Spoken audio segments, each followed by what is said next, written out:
बाबासाहेब आंबेडकरांचा जोहार।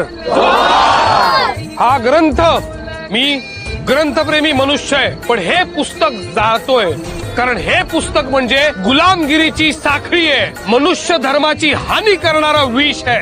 मनुष्य धर्माची माझी व्याख्या अत्यंत सोपी आहे, जो प्रत्येक माणसाला आत्मप्रतिष्ठेनं जगू देतो तो मनुष्य धर्म, आणि जे काही या आत्मप्रतिष्ठेच्या आड येईल ते सगळं नष्ट केलं पाहिजे। स्त्रियांनी लहानपणी वडिलांच्या आणि तरुणपणी पतीच्या आज्ञेत राहावे, पती मृत झाल्यास मुलाच्या संमतीने वागावे। एकंदरीत काय, स्त्रियांनी स्वातंत्र्य स्वीकारू नये। अगो बाई, असं सगळं लिहून ठेवलंय पुस्तकात, म्हणूनच आपले नवरे आपल्याशी भांडतात, आपल्याला मारतात। काय तर मग कोणी विचारते आपल्याला, सदा ना कदा ह्यांचाच आवाज वरलाय, आपल्याला काही किंमतच नाही, त्या पुस्तकानंच किंमत ठेवली नाही आपली। अगं आपलंच काय, बामनबायांचं पण लय हाल आहे, विधवा बायांचं पण लय हाल आहे, त्यांनी जायला हवं होतं हे पुस्तक।